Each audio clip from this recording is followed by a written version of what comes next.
আইপিএলের নিলামে কলকাতা নাইট রাইডার্সের থেকে প্রত্যাশা ছিল অনেক কিছুরই, তবে দিনের শেষে সব প্রত্যাশা পূরণে যে তারা সফল হয়েছে এমনটা বলা যাবে না। আইপিএলের নিলামের শেষে তাই পাওয়া না পাওয়া থেকে গেল কেকেআরের ক্রিকেট প্রেমীদের। যে দল হলো তাতে অনেক জায়গায় প্রত্যাশা মতো ক্রিকেটার পাওয়া গেল না।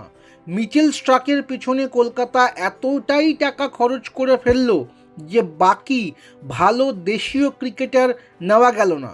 নিলামের প্রথমে ক্রিকেটারের পিছনেই ছুটছিল কলকাতা। রভম্যান পাওয়েলকে নিয়ে শুরু হয়েছিল কাড়াকাড়ি।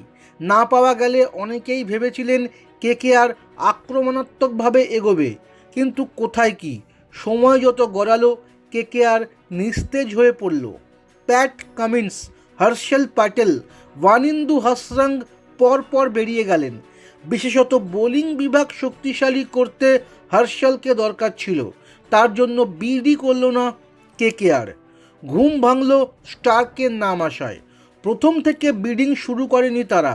প্রায় 10 কোটির কাছাকাছি স্টার্কের দাম পৌঁছানোর পরে কেকেআরের খেলা শুরু হলো। শেষ পর্যন্ত টিকে থেকে গুজরাটের থেকে স্টার্ককে ছিনিয়ে নিল কেকেআর। 24.75 কোটি দাম আজ পর্যন্ত কোনো ক্রিকেটারের ওঠেনি। সেদিক থেকে মঙ্গলবার নিলামে ইতিহাস তৈরি করল কলকাতা। সমস্যা হলো অন্য জায়গায়। একটা ক্রিকেটারের জন্য এত অর্থ খরচ হয়ে গেল যে বাকিদের দিকে হাত বাড়াতে পারছিল না তারা। মাঝে রমনদীপ সিংহকে নিয়ে সর্বনিম্ন ক্রিকেটারের কোটা পূরণ হলো। মাঝের একটা সময় কলকাতার ক্রিকেট প্রেমীরা কার্যত ঘুমিয়েই পড়েছিলেন। একের পর এক ক্রিকেটার নিলামে উঠছিল তখন, কিন্তু কারো প্রতি গৌতম গম্ভীর, বেঙ্কি মাইসোরেরা আগ্রহ দেখাচ্ছিলেন না। আবার কেকেআরের ঘুম ভাঙল শেষ বেলা। মনীষ পাণ্ডে ঘরে ফিরলেন। এছাড়া মুজিবুর রহমান, গাস অ্যাটকিনসন, সাকিব হুসেনকে নেওয়া হলো। তাতেও বাকি থাকলো দুটি জায়গা। নিলামে কলকাতার প্রাপ্তি নিঃসন্দেহে স্টার্ক। বিশ্বের অন্যতম সেরা বোলার তিনি, কিন্তু অনেকেই বলছেন স্টার্কের দামটা বড্ড বেশি হয়ে গিয়েছে। তবে কেকেআরের বোলিং বিভাগের মুখোমুখি হতে পারেন তিনি।